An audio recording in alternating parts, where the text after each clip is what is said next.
Alors nous sommes ensemble pour le deuxième message de cette série que je voulais partager avec vous, des 5 choses quotidiennes que je vous exhorte à avoir en abondance dans votre vie de tous les jours. On avait vu dans la première qu'il y avait une analogie entre ce que le monde actuellement nous exhorte à faire au niveau de notre santé, et on parlait des 5 fruits et légumes et des autres choses pour l'hygiène alimentaire. Et j'ai dit pour notre bonne santé spirituelle, il y a aussi des choses qui doivent être quotidiennes. Il y a des choses qu'on peut étudier très ponctuellement dans la Bible, et quelque part, ce n'est pas quelque chose dont on a besoin tout le temps, mais qui éclaire notre compréhension de la parole de Dieu, ou qui nous donne l'intelligence sur un sujet biblique.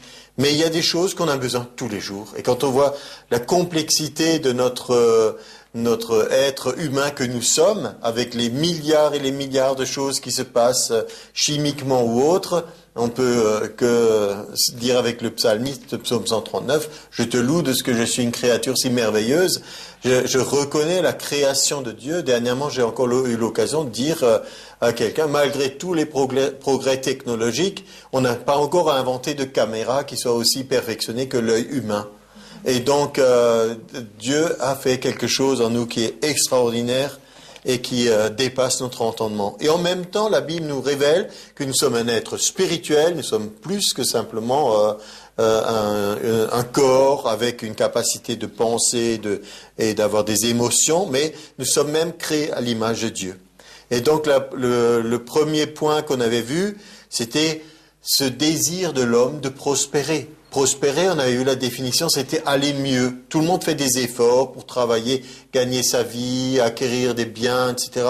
Au premier de l'an, on se souhaite bonne année, bonne santé, prospérité et santé sont des éléments essentiels que les gens cherchent, et c'est naturel et c'est normal. Et on a vu que la Bible a des choses à dire sur notre vie, sur tous les éléments de notre vie. 3 Jean 2, c'était « Bien-aimé, je souhaite que tu prospères à tous égards et sois en bonne santé comme prospère l'état de ton âme. » Et ensuite, j'avais étendu aussi à la page suivante, si vous vous rappelez, c'était dans Jude au verset 20. « Pour vous, bien-aimés, encore une fois, vous édifiant vous-même sur votre très sainte foi et priant par le Saint-Esprit, maintenez-vous dans l'amour de Dieu. » Il nous était dit. Donc on avait vu plusieurs éléments. Cette prospérité que Dieu veut pour nous, qu'on aille mieux, de mieux en mieux. Et on avait vu que c'était pas seulement une chose matérielle, une question de compte en banque, mais c'était vraiment à tous égards, comme prospère l'état de notre âme. Donc on a vu notre âme aussi a besoin de prospérer. Et donc là, ça serait tout un message sur l'état de notre âme, gérer nos émotions, les blessures et tout ce qu'on peut avoir connu comme difficultés dans le passé. Dieu a des choses à dire là-dessus. Il veut restaurer notre âme. Il veut que notre âme soit en bonne santé pour qu'il puisse toucher tout notre être. Donc ça, c'est une bonne chose. Et j'avais donné le titre, pour ceux qui avaient noté le titre ou réalisé, c'était « Alors veux-tu prospérer ?» C'était un peu une façon d'interpeller les auditeurs qui peuvent être là en disant « Est-ce que tu veux y accorder vraiment ton attention, prospérer selon Dieu ?» Et aujourd'hui, on voit la deuxième partie. C'est pas un séminaire sur la guérison divine, mais alors veux-tu être en bonne santé? C'est pas une chose anodine. On a tous besoin de ça. Si ça fait mal quelque part dans le corps, tout de suite on est mobilisé. Des fois ça peut être une toute petite chose, des fois ça peut être une plus grande chose, mais immédiatement il se passe quelque chose en nous. Il y a des choses qui se mettent en alerte. Même, moi je me rappelle, il y a quelques années de ça, je m'étais une fois fait une écharde, mais minuscule, quand je pense que une petite chose dans notre corps qui a moins de 1 millimètre peut faire tellement de dégâts. Et donc, parce que je n'avais pas réussi vraiment à l'extraire du doigt tout de suite, alors c'était devenu compliqué. Et des fois, je me dis, mais une simple maladie, un virus, on ne le voit même pas à l'œil nu, et pourtant, il peut faire tellement de dégâts. Donc, c'est peut-être une drôle de question. Veux-tu être en bonne santé? Et pourtant, Jésus a posé la question. Il a posé la question dans Jean 5. C'était l'histoire, vous vous rappelez? Qu'est-ce qui se passe dans Jean 5? Voilà, c'est le paralytique qui était près de la piscine de Bethesda. Au verset 6, il nous est dit, Jésus l'ayant vu coucher et sachant qu'il était déjà malade depuis longtemps, lui dit, veux-tu être guéri? Donc, pour nous, des fois, ça peut paraître très étonnant, hein. Mais il a posé une même question, un peu semblable, à l'aveugle qui avait été présenté à lui. Il dit, qu'est-ce que tu veux que je te fasse? Et tout le monde pourrait dire, mais enfin, Jésus, c'est un aveugle, il veut voir. Mais pourquoi donc cette question? Donc Dieu pose une question pour chaque chose de notre vie, en fait. Et on n'est pas des pantins, on n'est pas des marionnettes, il n'est pas en train de jouer avec nous et tirer les fils. Il demande, qu'est-ce que tu veux? Qu'est-ce que tu veux pour ta vie? Où est-ce que tu veux que j'intervienne?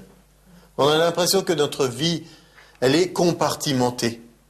Comme une maison où il y aurait plusieurs pièces. Et donc, j'ai souvent utilisé cet exemple. J'ai dit, il y a des gens, on les laisse devant la porte. Il y en a d'autres, on les fait entrer. Et il y en a d'autres, c'est nos invités ou la famille, ils peuvent demeurer, ils habitent. Donc, Dieu veut demeurer en nous.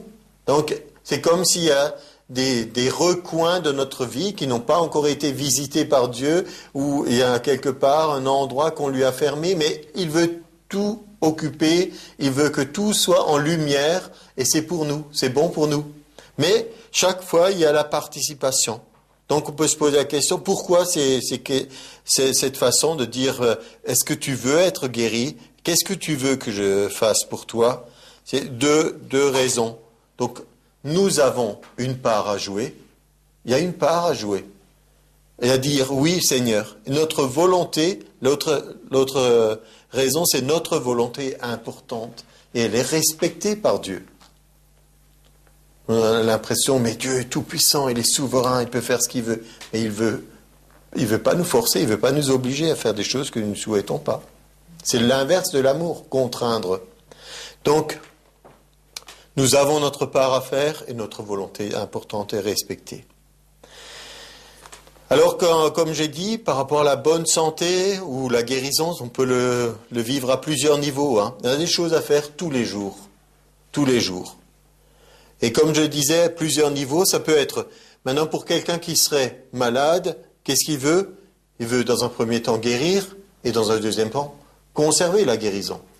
Mais quelqu'un qui pourrait aussi être en bonne santé, parce que c'est un message de Dieu pour ceux qui sont en bonne santé, c'est aussi conserver la bonne santé, parce qu'il n'y a pas d'acquis ici-bas, d'autant plus que la mort agit sur notre corps. Et même si nous croyons, Romains 8, que la loi de l'esprit de vie en Jésus-Christ nous a affranchis de la loi et du péché et de la mort, j'ai l'impression quand même que chacun de nous, on vieillit. Et on ne reste pas toujours les mêmes. Donc, mais par contre, on peut se préparer une heureuse vieillesse. On peut voir qu'est-ce que la Bible dit à ce sujet. Mais on ne peut pas inverser le processus qui est en cours, à moins de vivre cette transformation du salut du corps. Mais donc ici, on a plusieurs niveaux. On a le niveau, on est donc malade, on veut guérir, on veut conserver la guérison, ou alors on est en bonne santé, on veut la conserver, on veut se préparer des jours futurs heureux, mais la démarche sera toujours la même. Comprenez ce que je veux dire? La démarche sera la même, c'est de se faire aider, de trouver dans la parole de Dieu des ressources pour tous les jours.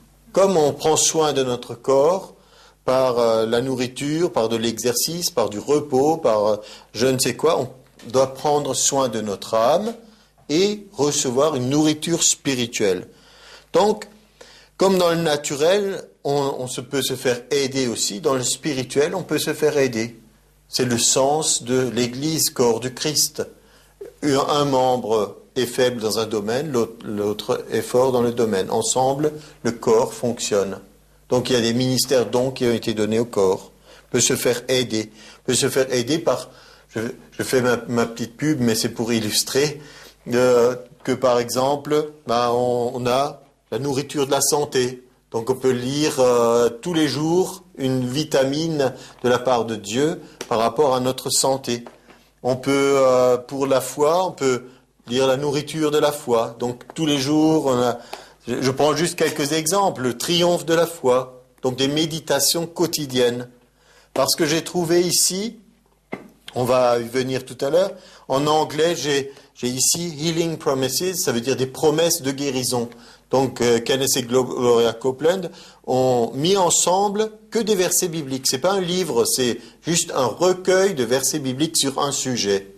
Donc ce qu'ils ont découvert en étudiant la Bible pendant des années, ils l'ont mis tous ensemble dans un livre qu'ils mettent à la disposition, pour dire, du grand public. Parce qu'il y a peut-être des gens qui ont besoin de ça, mais ils n'en ont pas besoin dans 10 ou 20 ans, ils en ont besoin maintenant. Si vous me demandez, je pourrais vous donner des dizaines de versets qui parlent d'un sujet, parce que j'ai lu la Bible des dizaines de fois. Mais peut-être quelqu'un ne sait pas encore où trouver maintenant ce qu'il me faudra pour aujourd'hui, pour demain. Donc nous avons des aides. On peut aussi s'entraider mutuellement pour parler dans la vie de quelqu'un, lui donner des paroles de Dieu, des paroles qui vont être esprit et vie. Mais en attendant, donc, on a des aides pour tous les jours. Et donc, qu'est-ce que je disais? On peut se préparer. Le psaume 103, on l'a peut-être déjà utilisé régulièrement, mais ça ne fait rien. Parce qu'il parle justement de quelque chose que je voulais souligner ici. Simplement, le psaume 103, il dit « Mon âme bénit l'Éternel, n'oublie aucun de ses bienfaits. C'est lui qui pardonne toutes tes iniquités, donc qui guérit toutes tes maladies, ça c'est une bonne chose.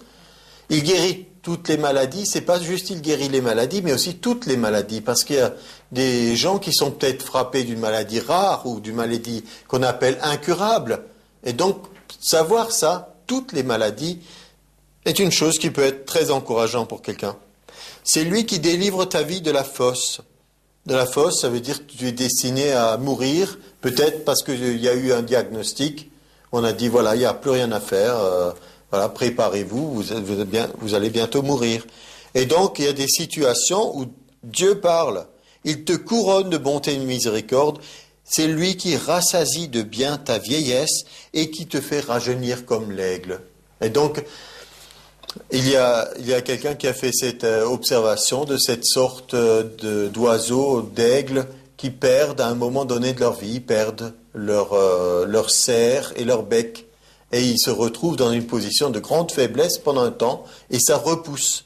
Quand à force de vivre, ils ont usé ces armes naturelles qui leur sont nécessaires, ils passent par un moment où ils sont vraiment physiquement dépourvus, mais il y a comme un renouveau qui se passe dans la nature. C'est quand même extraordinaire, parce que l'aigle a été souvent utilisé dans la parole de Dieu pour nous parler de quelque chose. L'aigle, par exemple, n'est pas un oiseau qui bat frénétiquement des ailes, mais qui étend les ailes et qui se laisse emporter par les courants d'air ascendants. Donc c'est des choses qui parlent de la nature pour nous, chrétiens. Ça veut dire que nous, quand on étend les ailes de la foi, veut dire il y a des courants d'air, le Saint-Esprit étant le souffle de Dieu qui nous fait nous élever. Donc il y a des choses qui nous parlent de ça, que Dieu peut nous faire rajeunir comme l'aigle et il peut rassasier de bien ta vieillesse. Mais comme toujours, c'est pas forcément pour tout le monde, c'est pour celui qui le croit. Si tu le crois, tu en bénéficies. Si tu dis non, c'est pas possible, alors des fois c'est toi-même qui t'exclus de la bénédiction. On a un passage du temps de Élisée où justement la ville était assiégée et il n'y avait rien à manger. Et donc le prophète annonce, demain il y aura de la nourriture en abondance. Et donc il y a un des officiers du roi qui dit, même si Dieu ouvrait les fenêtres du ciel, une telle chose n'est pas possible. Et le prophète lui dit, tu le verras de tes yeux, mais tu n'en mangeras pas. Et le lendemain, c'est une histoire qui s'est réellement passée. Le lendemain, effectivement, les ennemis se sont enfuis sur une nouvelle qu'ils ont entendue. Et il y a 4 lépreux qui sont allés dans le camp des ennemis, qui ont découvert que, il n'y avait plus personne. Et donc ils ont annoncé la nouvelle, et toute la ville est sortie pour aller piller le camp de l'ennemi, récupérer des victuailles. Mais en sortant, il nous est dit, cet officier a été écrasé à la porte. Et donc, il l'a vu de ses yeux, mais il n'en a pas mangé lui-même. Donc, il y a des choses que les gens peuvent voir, mais s'ils ne le croient pas, s'ils s'excluent eux-mêmes, eh bien, surtout par leur bouche, en disant c'est pas possible, ils n'en bénéficieront pas. Alors que nous pouvons avoir ce réflexe, ça doit vraiment être un réflexe spirituel, comme dans le naturel, il y a des réflexes naturels. Développer un réflexe, je vais à la parole de Dieu, je regarde où c'est, où est la promesse, où est la parole de Dieu pour moi aujourd'hui. Et dans le psaume 92, il nous est dit, « Tu me donnes la force du buffle, et je suis arrosé avec une huile fraîche. » Une huile rance, une vieille huile, ça c'est pas un bon parfum. Mais une huile fraîche, ça nous parle de ce que les gens de l'époque faisaient. Ça ne veut pas dire qu'ils n'étaient pas propres, mais il n'y avait pas toutes les accommodations que nous avons avec douche et salle de bain, etc. Et il y a beaucoup d'endroits dans le monde où il n'y a pas le confort qu'il y a dans certains pays ou dans certains hôtels. Mais donc, qu'est-ce que les gens faisaient? Ils faisaient avec ce qu'ils avaient. Ils extrayaient de certains végétaux, des parfums, des huiles. Donc, c'était une façon aussi de mettre sur eux cette bonne odeur que Dieu a mis dans la nature. Je suis arrosé d'une huile fraîche. Et un peu plus loin, il nous est dit, les justes croissent comme le palmier, ils s'élèvent comme le cèdre du Liban. Plantés dans la maison de l'Éternel, ils prospèrent dans les parvis de notre Dieu. C'est encore ce mot prospérité. Et qu'est-ce qu'ils font? Verset 15, ils portent encore des fruits dans la vieillesse. Ils sont pleins de sève et verdoyants. Donc il y a un plan de Dieu pour notre santé, pour notre bonne santé. Il y a un plan du salut qui englobe aussi la santé. Ce plan du salut nous est révélé dans 1 Pierre 2, 24.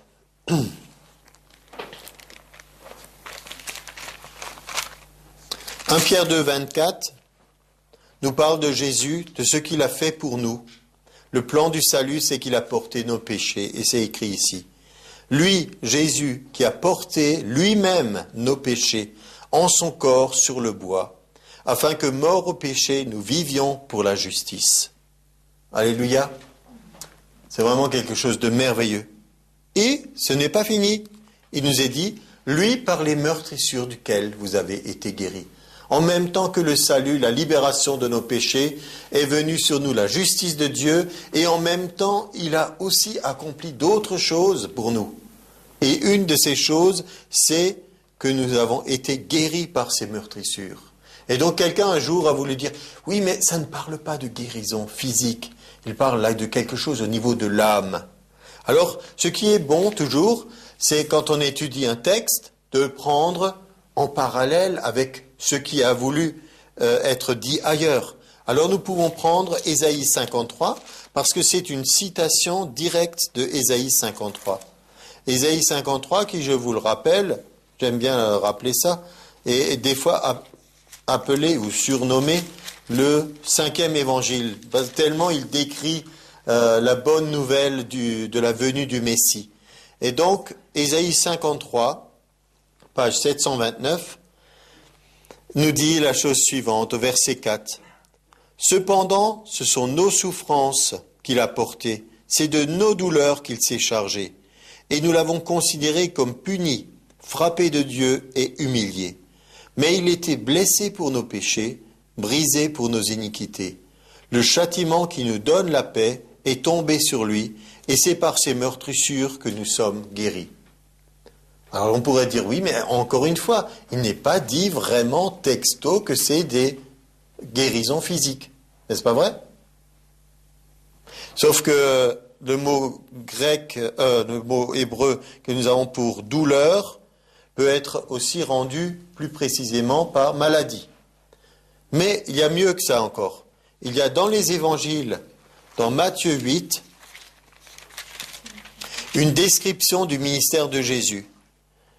À partir du verset 14, il nous est dit, Jésus se rendit ensuite à la maison de Pierre.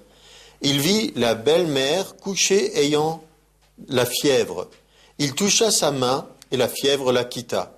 Puis elle se leva et le servit. Donc là, voilà, nous voyons Jésus accomplir son ministère, de délivrer cette femme qui était malade. Verset 16. Le soir, on amena auprès de Jésus plusieurs démoniaques.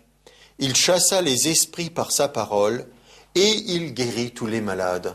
Donc là, il n'y a plus de doute, d'accord? Et c'est mieux que ça encore. Au verset 17, il guérit tous les malades afin que s'accomplisse ce qui avait été annoncé par Ésaïe le prophète. Il a pris nos infirmités et s'est chargé de nos maladies.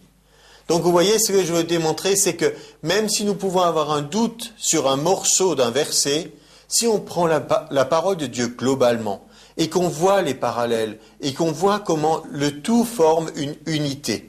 On a ici un passage prophétique, on a un passage des évangiles où nous voyons Jésus agir, et on a un passage dans les épîtres qui parle à l'Église et qui annonce l'Évangile tel que l'Église doit la vivre. Donc on a ici une révélation de ce que Dieu veut pour nous tous les jours. C'est pourquoi nous pouvons encore dire, selon le psaume 23, « L'Éternel est mon berger, je ne manquerai de rien, je ne manquerai pas de santé, je ne manquerai pas de guérison que j'en ai besoin. Le bonheur et la grâce m'accompagnent tous les jours. » C'est un plan du salut qui est complet pour nous. Et pensez aussi, parce que j'ai dit, on peut agir à titre préventif, même si on est en bonne santé pour certaines choses. Certaines maladies s'installent avec le temps. Certaines maladies ne viennent pas. L'instant d'avant, j'étais en super santé, super forme, et une seconde est passée, et voilà, maintenant je suis malade. Mais il y a des choses qui s'installent en nous. Et c'est ça que nous devons faire attention aussi, que ce soit les bonnes choses qui se passent en notre corps. Certaines choses ne se passent pas brusquement. C'est pourquoi il est important, quand on est en bonne santé, d'entretenir cette bonne santé que Dieu nous a donnée. Et Exode 23, ça fait partie de ces listes que vous pourriez vous dresser concernant cette mémorisation de tous les endroits où Dieu parle de la bonne santé. Voilà une des promesses que Dieu avait données au peuple d'Israël. Exode 23, verset 25. Vous servirez l'Éternel votre Dieu. Et qu'est-ce qu'il fera? Il bénira votre pain et vos eaux. Il va bénir ce que vous mangez et ce que vous buvez. C'est pourquoi nous prions avant le repas. Pas par tradition, mais premièrement pour rendre grâce à Dieu de ce qu'il nous donne, et deuxièmement parce que nous voulons sanctifier la nourriture. Et il nous est dit ici, il bénira votre pain et vos eaux, et j'éloignerai la maladie du milieu de toi. Et il y a même des promesses qu'il n'y aura pas de stérilité, il n'y aura pas d'avortement. Et je remplirai le nombre de tes jours. Une promesse pour la longévité. Il ne s'agit pas pour nous de faire un record du monde de longévité, mais il s'agit de dire que on peut vivre sa vie en remplissant ses jours. Parce que normalement, pour le croyant, plus on vit dans la gloire de Dieu, et plus on a un impact positif dans ce monde. Parce qu'il y a des choses qui nous ont mis très longtemps déjà le temps qu'on s'abandonne à Dieu, et tout ce qu'il faut apprendre des fois, et donc on se dit, il ne faut pas que les gens partent trop tôt, parce que c'est à la fin de leur vie qu'ils devraient atteindre une apogée dans leur vie spirituelle. On se rend compte que des fois, certains ministères que nous pouvons, entre guillemets, je dis gentiment, envier, disant, ah, si seulement, des fois on se rend compte qu'ils n'ont décollé que quand les gens avaient 60 ans. Ils ont vécu difficilement les 30 ou 40 premières années de leur ministère, et puis des fois on voit, maintenant, quel impact mondial. Ben oui, il a commencé l'impact mondial quand des gens avaient 60 ans. Ça ne veut pas dire qu'il faut forcément que ça dure très longtemps, mais c'est une réalité. De certaines choses prennent du temps dans notre vie. On aimerait toujours que ça aille plus vite, n'est-ce pas vrai? Donc, prier pour la nourriture, remercier, sanctifier. 1 Timothée 4 nous dit aussi, tout est sanctifié par la prière et la parole de Dieu. Et donc, voilà des choses à faire. Alors, cette deuxième chose, on avait parlé de la première chose, c'est la prospérité. La deuxième, la santé au quotidien. Donc, à un moment donné, la maladie est venue dans le monde. Elle n'y était pas. Et donc, il y a un film de science-fiction connu, qui s'appelle Star Trek, où il y a un personnage qui salue les autres en mettant les deux doigts écartés comme ça. Et donc il y a un évangéliste américain qui a repris l'idée, il a dit, il avait raison, parce qu'il se salue en faisant comme ça, en disant, vivez longtemps et soyez prospères. Donc il a dit, il a compris, parce qu'il y a Genèse 1 et 2, et il y a Apocalypse 21 et 22. C'est les deux moments dans la Bible où l'homme a vécu vraiment la prospérité et la santé. Et entre les deux, il y a ce long passage où le péché et la mort ont fait leur œuvre. Donc ça a été repris par si vous voulez savoir qui, c'était Jesse Duplantis. Hein. Il a dit, il avait raison, c'est comme ça que ça s'est passé. Que l'histoire de l'humanité, telle que nous la connaissons, est une longue tragédie. Il y a le paradis perdu et il y a le ciel que nous attendons. Et entre les deux, c'est là que nous vivons l'intervention de Jésus pour nous sauver, pour nous sortir de notre situation. La maladie est entrée dans le monde, mais nous avons déjà cité Romains 8 et nous allons encore le faire. La loi de l'esprit de vie en Jésus-Christ nous a affranchis de la loi du péché et de la mort. Donc par quel moyen être en bonne santé? Certains pensent que le diable guérit. Le diable guérit pour séduire les gens. Et il y a effectivement, dans le domaine occulte, quelques possibilités d'une amélioration physique. J'ai entendu parler d'un gourou en Inde, quelqu'un qui est devenu chrétien, qui a été sous la coupe de ce gourou. Il a dit, il y a des gens qui venaient du monde entier, il y avait des cancers. Au moment où ils étaient en présence de cet homme, ils étaient guéris. Mais s'ils s'en éloignaient, la maladie revenait. Donc ils étaient d'une certaine façon libres physiquement, mais en même temps il y avait d'autres liens qui étaient sur eux.